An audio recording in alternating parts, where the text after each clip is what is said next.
I just saw something. This is for something else that we were going to do on the show today. We're just not going to have time. But Madman is Glenn Beck bad for America? It came from over a year ago. That's what they're going to print again, but I don't really care. I don't care if only 5 people watch the show this week. It is important. Radical Islam takes the Mediterranean and maybe large sections of Europe and begins a caliphate. That is what you're looking at if you are uninformed and if you let people just play the game that I believe is happening. It is the coming insurrection.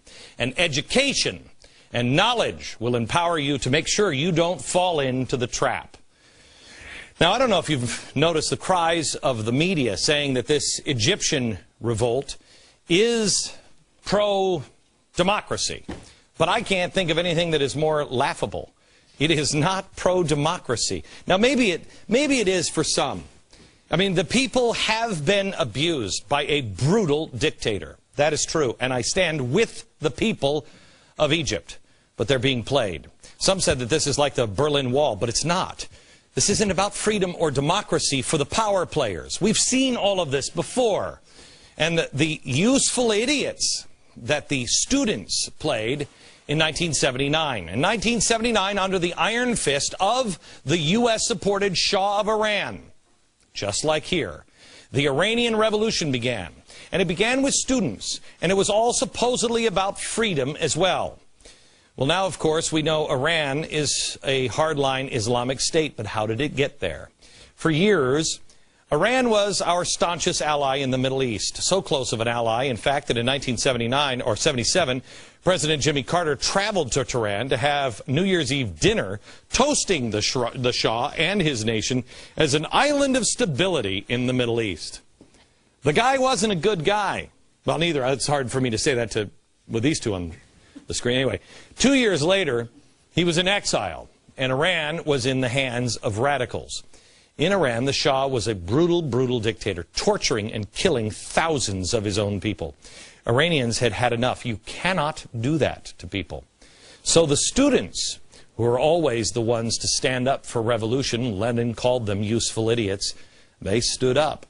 But the media embraced their revolution because at first they introduced a moderate regime, complete with parliament to replace the Shah. And it would mean freedom for all the Iranians. That lasted for a full, solid month. 1 month. It lasted until Jimmy Carter cut the legs off the Shah and his inaction.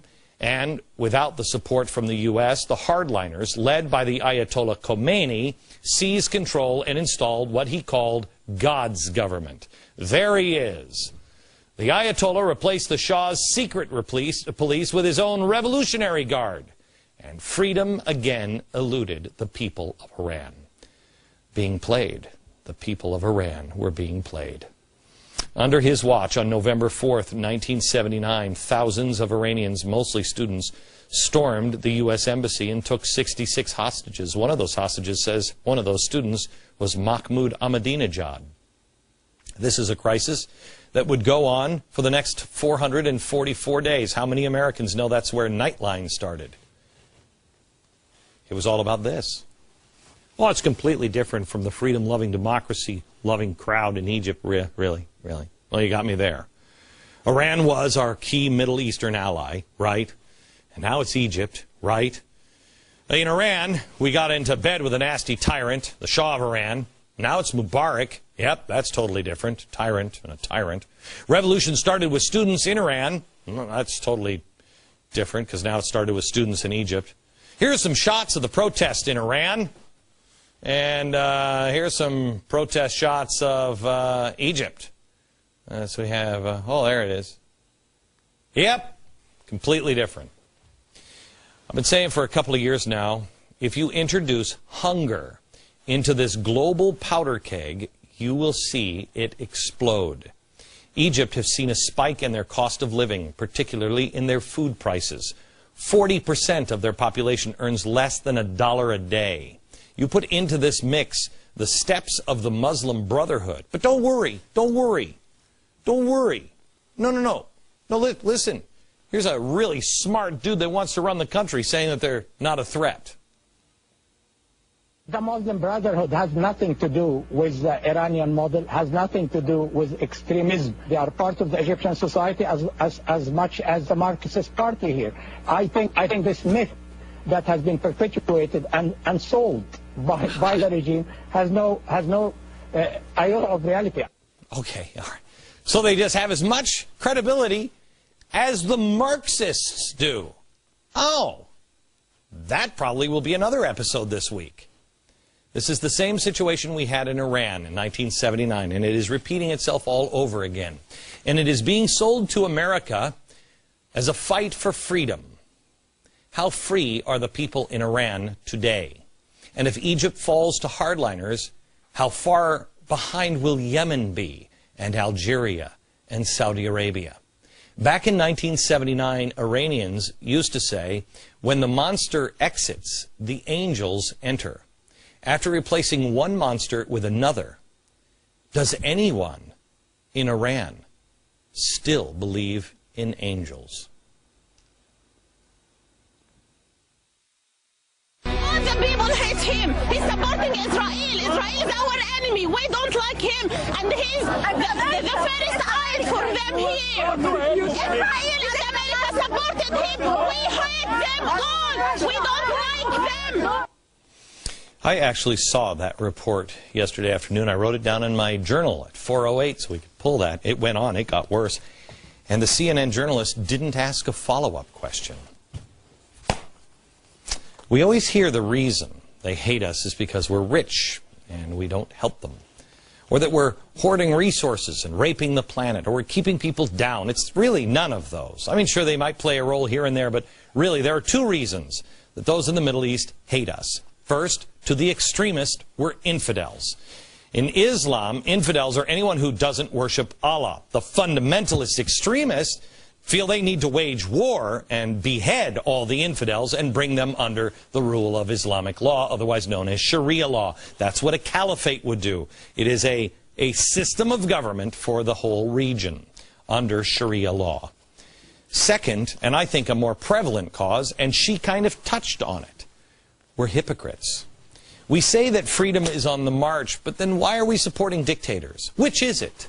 It can't be both. You can't say that man should and can be free and yet make someone as brutal as Egypt's President Mubarak the second largest recipient of U.S. foreign assistance in the last 3 decades. That doesn't make any sense to me at all. This guy's a monster. Who are we supporting? Who else besides this guy? Mubarak has kept Egypt under emergency rule for 30 years. That's given him power to tap all the telephones at will, intercept mail, search people in places without warrants, detain suspects without a charge, just to name a few. Egypt ranked 98 out of 178 countries on the Corruption Perceptions Index. To give you an idea of how bad that is, China is 20 spots ahead of them at number 78. Keep reaching for the stars. They fixed elections. There have been attacks on the opposition voters by security forces. In 2005, Mubarak agreed to a multi-candidate presidential election, only to trump up fraud charges on his opponent, who then spent 3 years, there he is, in jail. There's also no freedom of the press there. The state dominates the broadcast media. Not a lot different here. The 3 leading newspapers are state-controlled. Editors are appointed by the president. And then you'd have to ask yourself, how can anyone think we actually care about human rights? How can anyone who is oppressed and hungry see the American flag and feel like it stands for freedom when you see your relatives? Well, I tell you what, you see the American flag as a symbol of freedom. I do as well. But I'm going to show you a couple of pictures of some human rights abuses under Mubarak, who is second in our aid. And you ask yourself, man, if I didn't know better, I'd think America was on the wrong side. I'll show you that next. We're just talking on the set here. If this is your first day trying to be sober as an alcoholic and you're watching this show, I apologize. Not the week for you. I know we're not giving you any answers tonight, but we'll get to them closer to the week. What I want to do, and I know I'm simplifying, so this is very difficult, and I'm going to get torn apart by all sides, but that's okay. Do your own homework. Don't take anything that I say at face value. Please do your own homework on this. This is meant as a jumping off point. A lot of our research you can find at glennbeck.com and our free email newsletter. We'll be sending it out. All right.